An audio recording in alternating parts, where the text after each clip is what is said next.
Bonjour à tous, je vous retrouve aujourd'hui pour la guidance du jour.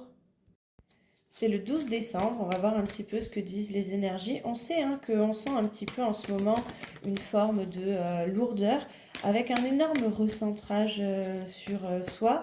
Hier, on avait vraiment une notion de pousser en avant et de sortir quelque part de l'impasse avec de nouveaux espoirs. Alors, on va voir ce que ça dit aujourd'hui.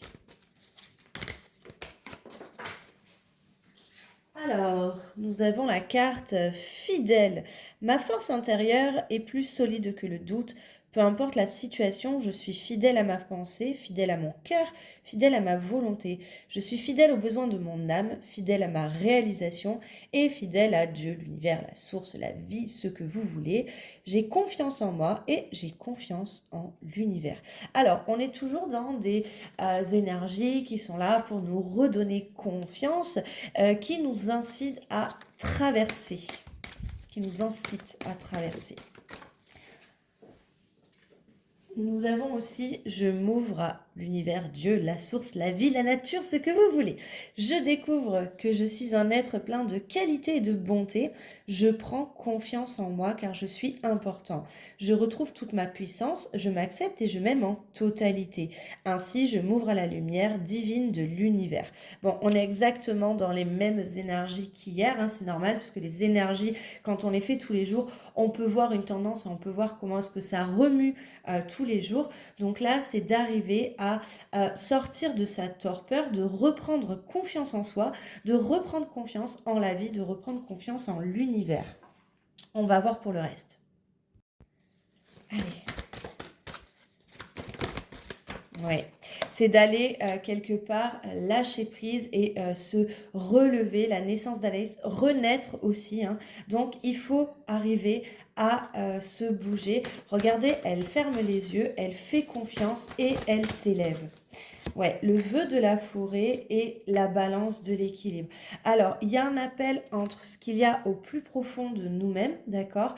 Et il y a un équilibrage à faire parce que ce qu'il y a au plus profond de nous-mêmes, c'est parfois très difficile de l'équilibrer avec le reste de la vie matière. Et donc, en fait, le travail se situe à cet endroit-là, c'est de bien écouter ce qu'il y a au fond de soi et de trouver comment l'équilibrer dans cette vie. On va regarder pour les polarités yin. Alors, chez les polarités yin, le frisson des peurs. Donc, chez les polarités yin, ça peut être un petit peu bloqué, paralysé, figé ou bien évidemment dissocié parce que des peurs. Alors, la peur, la panique, des blocages en tout cas, tenaillés par la peur, vous vous limitez dans vos actions et vos projets. Ça fait vraiment très blocage, très paralysie, très figement ou alors dissociation totale et donc figement par rapport au problème. Va falloir arriver à bouger. On va regarder un peu plus près. Ça, tout à l'heure. Regardons du côté des polarités yang. Ouh! Alors, polarité yang, ça va être vraiment de rester connecté au présent. Alors, c'est marrant parce que la dernière fois que j'avais fait sur les polarités, on avait pour les polarités yang cette notion de figement très très fort. Il y avait l'horloge cassée et donc en fait, c'était rester dans ce moment présent, vivre le moment présent, vivez pleinement chaque instant, soyez dans l'ici et les maintenant, ne soyez pas dans le passé, ne projetez pas le futur. La difficulté lorsque l'on reste, quand on est dans des énergies lourdes, dans le moment présent, la difficulté c'est que le moment présent semble bien plus lourd, bien plus dense, bien plus long à traverser. Alors pour les polarités yin, on va voir un petit peu ce qui fait peur et ce qui est à traverser. Alors, la peur d'être manipulé, je vais en prendre une deuxième. La peur de la manipulation, la peur peut-être aussi de manipuler dans certaines situations en ne bougeant pas ou en étant à l'écoute de ses peurs. Donc il y a un gros travail par rapport à la manipulation et il y a un gros travail par rapport à la dualité. C'est-à-dire il y a des choses que j'aimerais faire et des choses que je n'arrive pas à faire. La dualité entre le vœu de la forêt et cet équilibrage. J'en prends encore une pour les polarités yin. bien évidemment l'éponge énergétique. Ça ne m'étonne pas. Les polarités yin ont cette capacité à ressentir tout le subtil autour d'elles et à le dupliquer pour elles-mêmes, ce qui fait que ça rend difficile de faire les tris. Donc en ce moment, on sent que comme c'est une période un petit peu dense pour tout le monde, ben, on a des polarités yin qui vont d'autant plus le ressentir, en plus de leurs difficultés personnelles.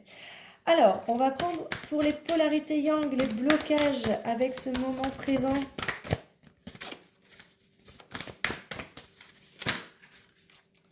Alors, chez les polarités yang, nous allons avoir les doutes figeants, c'est-à-dire, bah oui, la difficulté dans les analyses, beaucoup de doutes, beaucoup de questionnements. Nous avons la dépendance et bien évidemment l'abandon.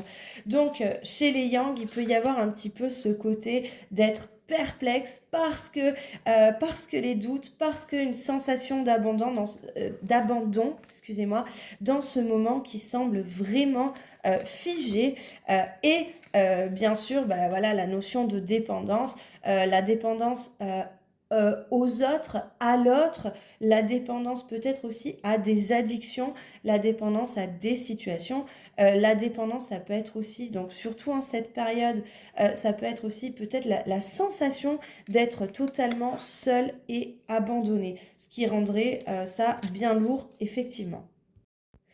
Comment traverser ça? Ben, c'est d'arriver à se remplir de soi, remplir le moment présent de soi et de se connecter à toutes ces petites choses de l'entourage, à toutes ces petites choses de la vie qui font du bien. Et bien sûr, à aller travailler sur ses blessures et ses doutes. Les doutes, c'est le schéma de préoccupation du yang hein, par excellence. Hein. Là, dans les doutes, hein, c'est vraiment comme ça. On sent hein, que des deux côtés, c'est lourd. Je vais faire du côté des flammes jumelles. Pour les flammes jumelles de polarité yin, au niveau du lien, alors, il y a pas mal de synchronicité, on me dit, pour les polarités yin par rapport à leur lien. Pour les polarités yang, qu'est-ce qui se joue? Alors, peut-être que les synchronicités, c'est de les écouter, c'est de voir aussi ce qu'elles amènent et c'est de voir aussi quel était votre schéma de pensée lorsque vous recevez ces synchronicités. Pour les polarités yang, flammes jumelles, nous avons la peur de l'avenir. C'est pour ça que les polarités yang, hein, il y a vraiment, c'est rester sur ce moment présent, rester focalisé sur ce moment présent, même si il n'est pas au top du top, même s'il est un petit peu lourd, on sent hein, une énergie lourde, ben, c'est de rester, on a toujours cette horloge hein, cassée, c'est de rester vraiment sur je vis ce moment, je traverse ce moment et je verrai plus tard. Je vais faire aussi pour les situations sentimentales hors lien flamme jumelle, toutes les situations sentimentales. Pour les polarités yin, alors pour les polarités yin, alors situation sentimentale, il y a la notion de compréhension sur l'abondance, la réussite, donc la réussite au niveau sentimental. Il y a plein de données qui arrivent et nous avons du coup l'expression de l'erreur dedans. Alors pour les personnes qui sont de polarité yin, je pense que beaucoup sont en train d'observer des choses sur leur relation et plein de compréhension qui leur font se rendre compte en tout cas où est-ce qu'elles ont été dans l'erreur par rapport à la notion de réussite affective, d'accord? Alors, pour les personnes qui sont en lien flamme jumelle de polarité yin, on pourra rajouter aussi qu'il y a plein de compréhensions qui peuvent venir des synchronicités qui justement vont faire comprendre où étaient les erreurs dans la réussite au niveau du lien affectif, donc du lien flamme jumelle, mais pour aussi du lien sentimental. Pour les personnes qui ne sont pas flammes jumelles, c'est juste au niveau du lien affectif et du lien sentimental. Pour les personnes qui sont de polarité yang, qu'est-ce qui se passe en ce moment au niveau sentimental? Alors, elle s'est retournée, elle a fait un triple salto. Oh là là, c'est lourd pour les polarités yang. Nous avons une espèce de pénitence, la porte de la pénitence. Alors on se sent figé dans cette porte. Il y a vraiment ça, hein, des énergies très figées pour les polarités yang. L'impression d'être bloqué, l'impression d'être puni, l'impression de faire pénitence au niveau sentimental.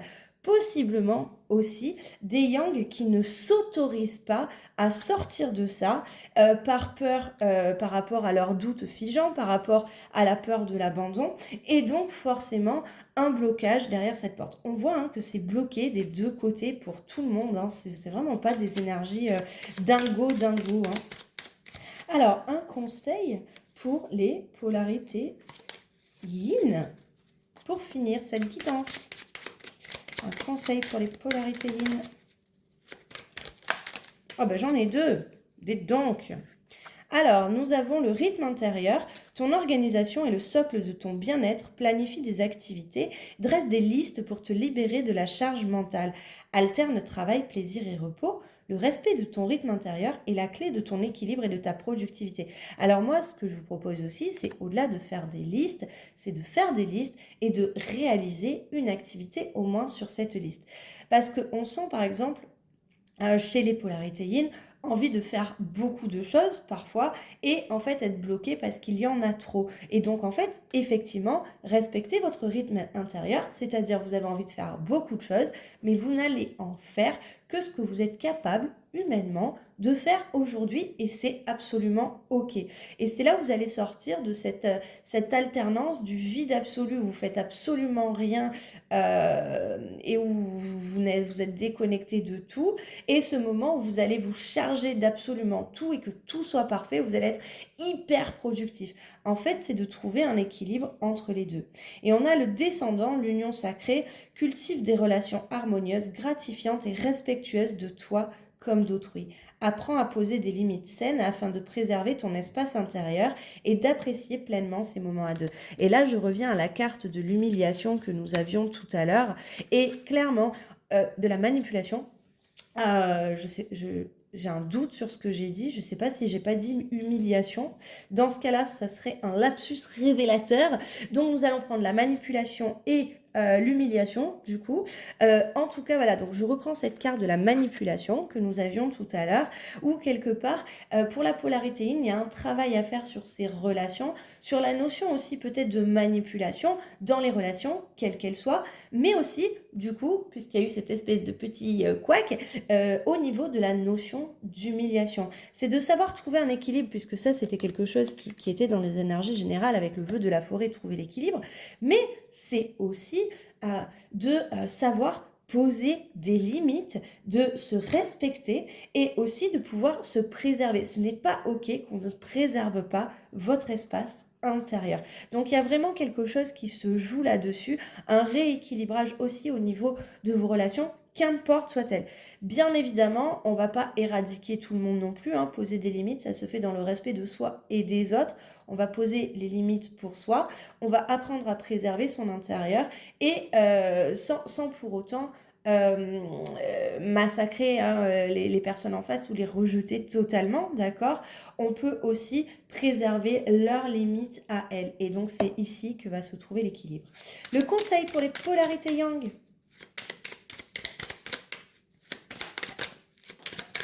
Il n'y en a qu'un. L'étincelle de vie, le feu, relie-toi à ta flamme intérieure, à ce qui te passionne, à ce qui te motive.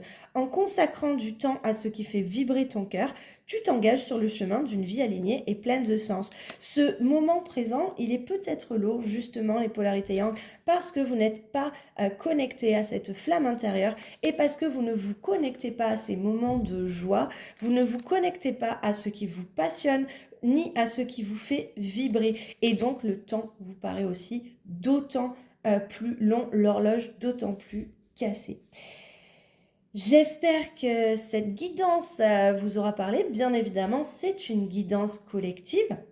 Si vous souhaitez en savoir plus, vous pouvez me contacter pour une guidance personnelle. Je fais aussi en ce moment, je réalise aussi les guidances annuelles 2026. C'est une guidance qui dure 2 heures où on voit mois par mois les énergies de l'année 2026. Je prends les rendez-vous jusqu'au 31 janvier, donc n'hésitez pas. Je vous dis à demain. Bye bye.